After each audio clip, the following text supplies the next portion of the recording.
Welcome back to the Buck Sexton Show, everybody. I have some updates for you on the story of James Younger. We talked about this earlier in the week. James Younger is the 7-year-old boy. I know I'm supposed to say they instead of he now. This is what I'm told. 7-year-old boy who is at the center of a court-mandated, court-involved custody dispute that has to do with gender affirmation and gender transition. Essentially, this is, we are told, a 7-year-old transgender girl, I suppose, right? Because if you're a boy, you're trying to be 7-year-old transgender girl. That's what the story is. That's what we are being told. Okay, let's look at this for a moment, shall we? The Washington Post has a version of this story up today I thought was very interesting. First off, that they like to use, they being the Washington Post, like to use they, which is a plural pronoun for a 7-year-old boy now, because the mother, Dr. Georgioulas, Georgioulas, I think that's how you say her name, says that this young child is in fact transgender. Just an interesting note here, because I've pointed this out before, that this doctor, and this I'm sure surprises pretty much no one, has a medical practice where she talks a lot about, she advertises modern parenting. She's a lib, folks. The doctor's a big liberal. This is exactly what I would have expected. And I'm sure if we were to dig into this a little bit, the doctor, it's just a coincidence that this pediatrician who has custody of these twins, and one of them is this boy, this pediatrician is, I'm sure, very vocal and very committed to transgender rights and transgenderism. I'd be willing to bet if you were to dig into this some more, you'd find out. And now I'm not saying that necessarily means that Dr. Georgioulas has engaged in brainwashing of a 7-year-old to affirm a certain political purpose or to be part of, it's really a political affirmation, not gender affirmation that's happening here. But I am saying it's suspicious.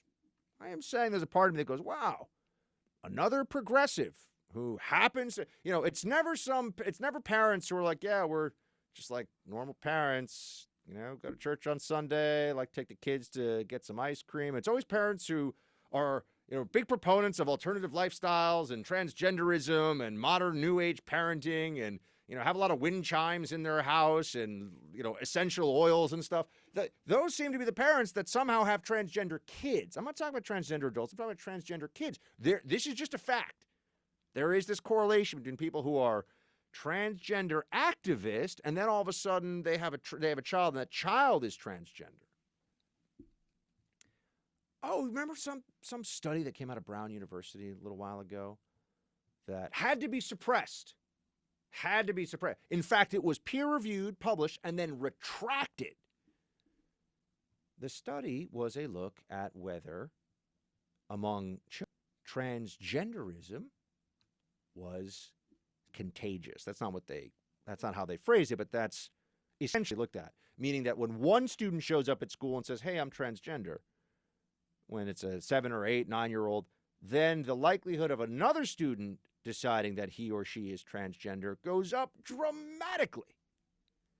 Now, you could say that maybe that's because, this one student had all along been transgender and that this just broke the dam, so to speak. Or you could see the amount of attention and special privilege and elevation given to the transgender student who is 7 or 8 years old. And another impressionable 7 or 8-year-old child sees this and goes, maybe I am too. I'd like to get all this attention. That study was, they pretended it never happened. They pulled it off the internet. It was a study done by people who look at the issue of transgenderism. It was a academic peer-reviewed article. Came to the conclusion that, transgenderism is effectively a psychological contagion for kids. They see it and then they think, well, maybe I am too, which means that it's not some innate characteristic at birth. It's a social construct.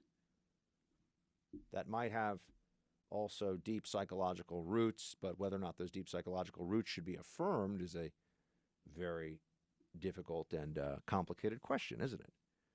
So I just would note that there's always, they'll pretend the science is on their side here, but any science that the left doesn't like about this stuff, they will negate. I have seen already some debates around this where transgender activists will say, what about intersex people? And I've been on this from the beginning. I've been saying this from the beginning. If it's about intersex individuals, then they're claiming that there's a physical distinction that makes someone transgender that does not exist in a vast majority, over 99% of transgender cases. Genderism is almost entirely a psychological phenomenon with no physical roots whatsoever. So to point to somebody who has the very genetically aberrant or unusual characteristics of some male and some female genitalia, also known as being a hermaphrodite, that was the previous term. People don't, that term has fallen out of favor now, or they don't like it, which is fine. I don't care. I'm just saying it's, now we're to refer to it as intersex. But the reality of intersex individuals really has nothing to do with the transgender debate, because transgender individuals are not intersex. And that's not the, and intersex individuals have been for a long time. Usually there's much greater, the sexual characteristics are more clearly one gender than the other, and then a determination is made to go with that gender. And sometimes it's very minimal or vestigial characteristics of the other gender that can be dealt with quickly at birth. And then, anyway, not to get too into the details here, because I've read a bit about this stuff. But what we have now is a progressive crusade underway.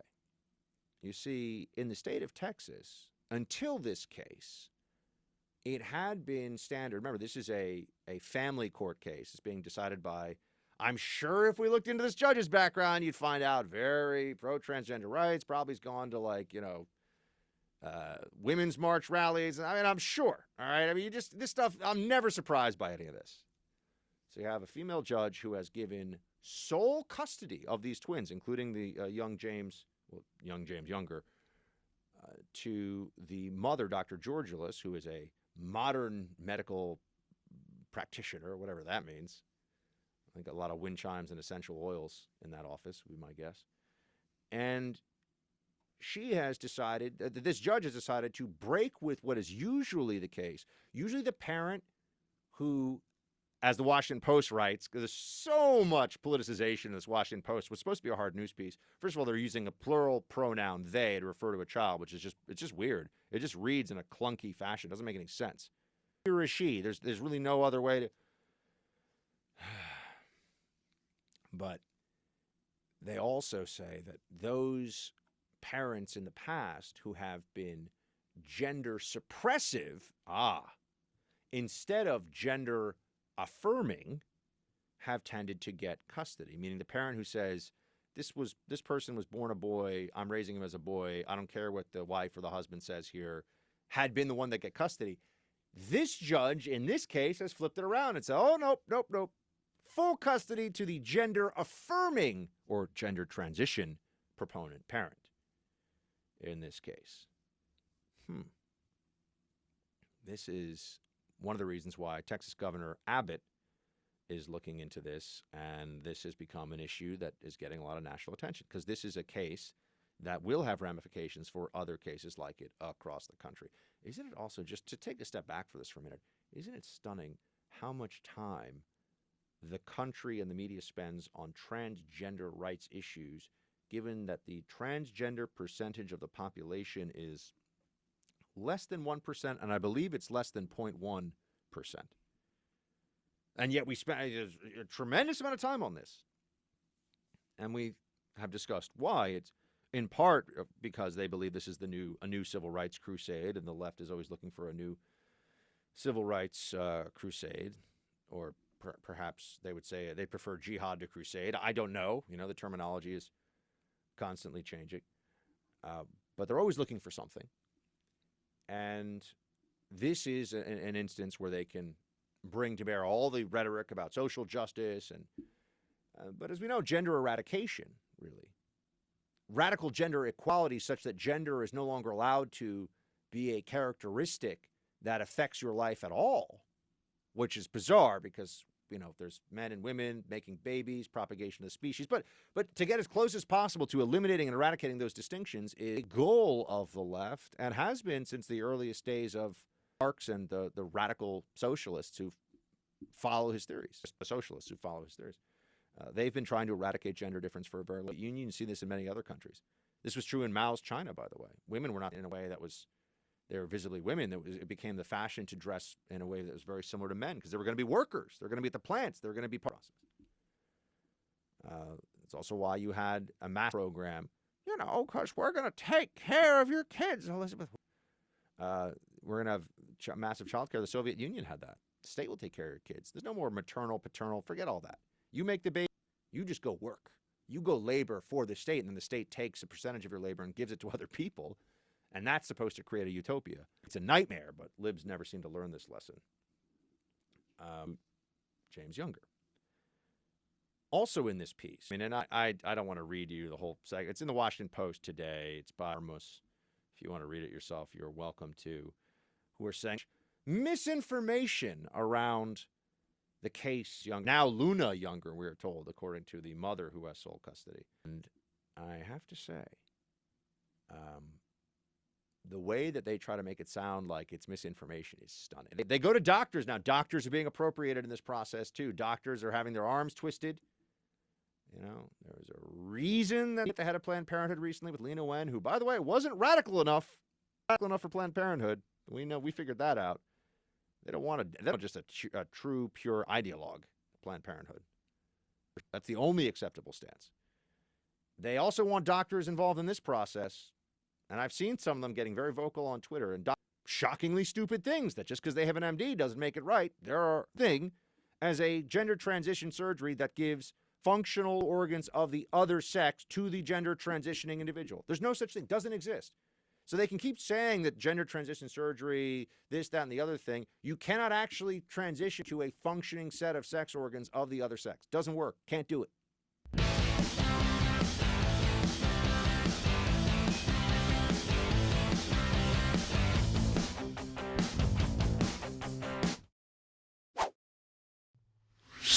Early this morning, the government of Turkey informed my administration that they would be stopping combat and their offensive in Syria and making the ceasefire permanent, and it will indeed be permanent.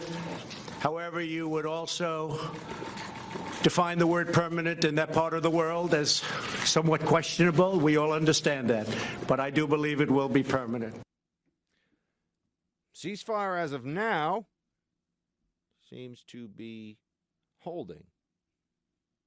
I remember being told, what was it, last week, that there was genocide happening, that this blood would be on the hands of the Trump administration forever.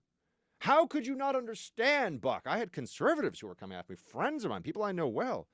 How could you not see what a horrible betrayal this is, and that it means the Kurds will be left to the mercy of, well, what was the alternative going to be here? It turns out the Kurds are striking a deal with the Russians. And guess what? We are finally, it seems, shrinking our battlefield east, or at least beginning to shrink our battlefield efforts in the Middle East. And I would just note that the hysteria that greeted this, as I was saying, it was as though Trump had been asleep at the wheel and we had been hit with Pearl Harbor. People are acting like this was the worst national security calamity of a generation. And there's a border dispute between Turkey and the Kurds that has been happening for 30 years.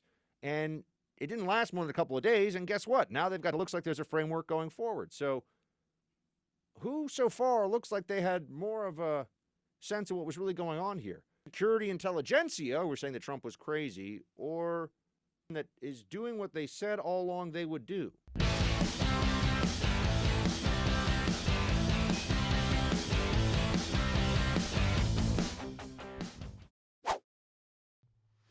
And in other news, there has been a renewed focus not just on the Syria conflict, because that was all meant to be a means of attacking Trump, right? That's why the media all of a sudden became such tremendous fans of the Kurds and what was going on in Syria. They acted like it had been a stable and nice and happy place for the last 6 or 7 years. Then all of a sudden, Trump came along and ruined everything. There's also a greater focus on what is really a forgotten war in eastern Ukraine right now between the Russians and the Ukrainians. And I think there are some aspects of that that you will not hear in the media that I want to share with you before we get into roll call today. One is it's effectively trench warfare. I mean, literally trench warfare. They're building trenches, and the enemies are, the two combatant sides are separated by a couple hundred yards from each other, separated and in trenches. There's some use of artillery. There's really no planes that are being used right now. So there's not really an aerial component to this. The Ukrainians cannot use planes to help them out because of Russian air defense systems that are in the hands of the Russian. Told by people I know who are experts in the region that the Russian-backed separatists are in many cases just Russian, who are pretending to be from this Donbas region. Some interesting backstory on this, though. You wouldn't get this from where all the coal and the industry is in Ukraine. And Donbas pays for much of the budgets. Ukraine is broken up into provinces or states, somewhat like America is. And the Russian-speaking part of Ukraine, many people who grow up in this their first language is Russian, and they learn Ukrainian. Part of the country is where the money is. And the western part of the country, which is the more, as in pro-European Union and American, there's a lot of animosity between what are really two cultures within the same state. They say that the Ukrainians in the East are unsophisticated. They're sort of like the equivalent of, hillbillies or something in Ukraine, and they have nasty words for them. And so there's always been this tension, and Putin has played by starting this invasion and also obviously the annexation of Crimea by picking off these areas where there is a Russian culture, Russian language, and where they feel treated well by the state. So the dynamics here are a little bit more complicated. There's this invasion and we're all there. Yeah, what the Russians are doing is bad.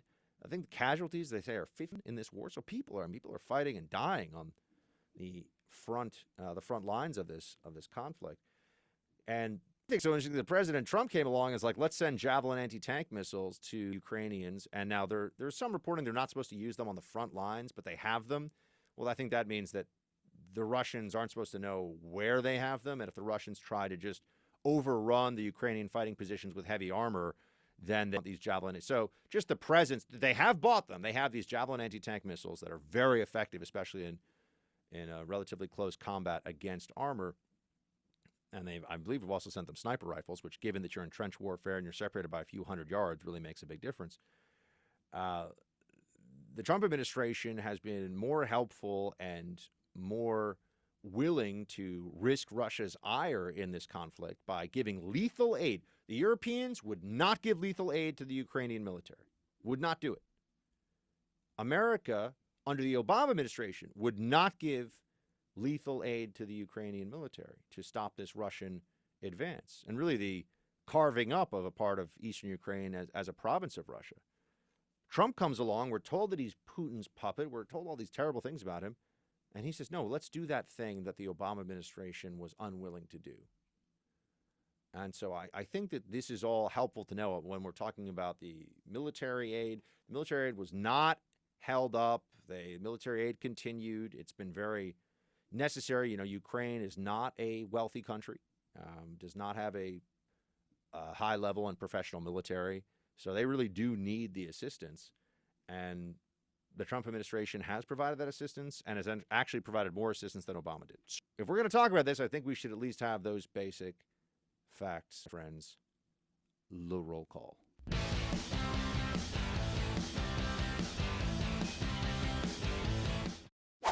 It's time for roll call.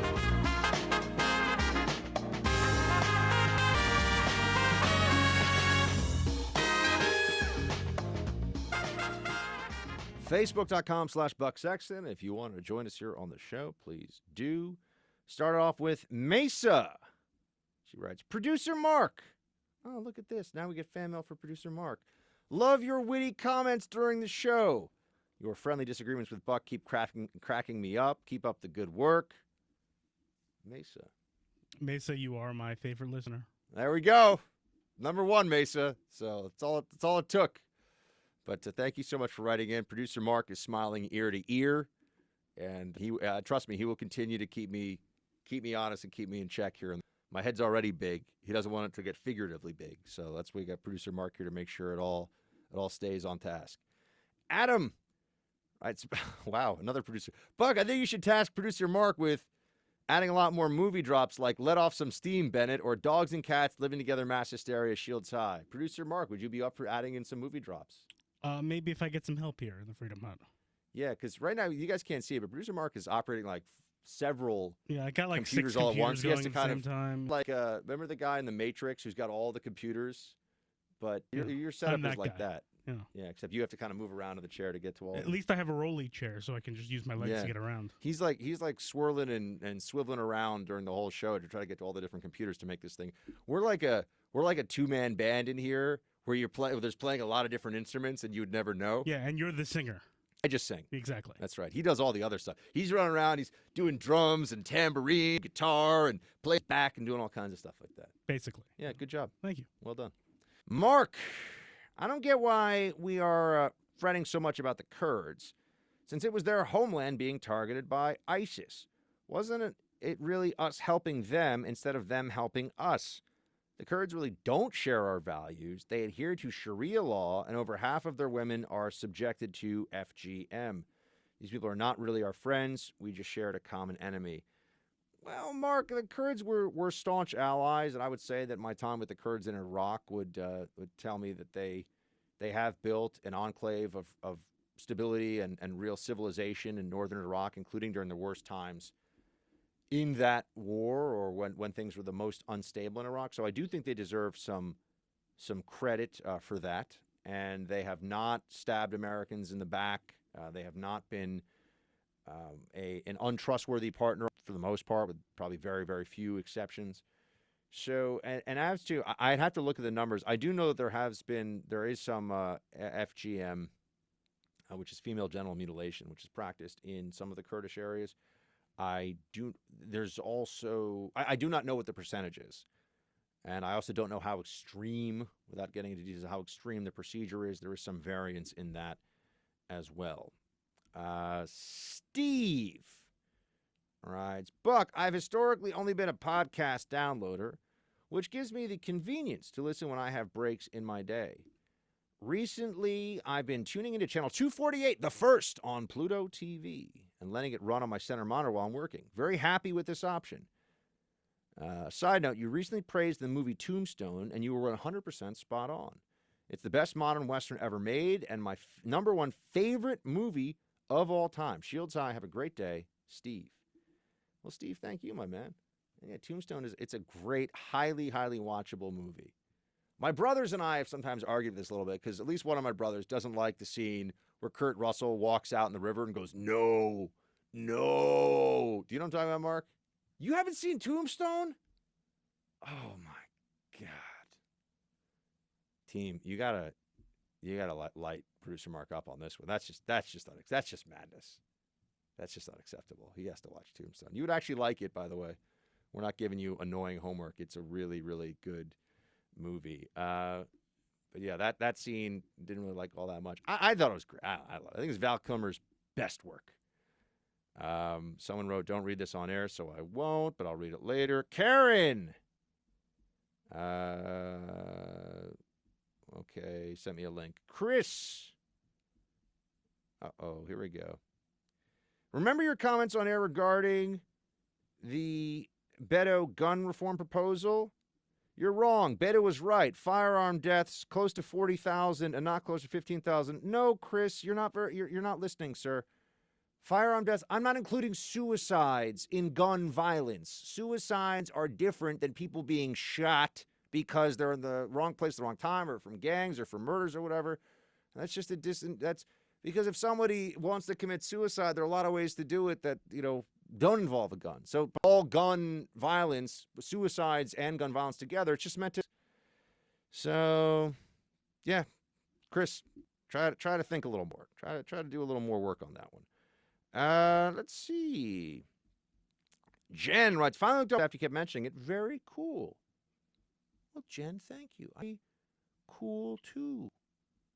So yeah.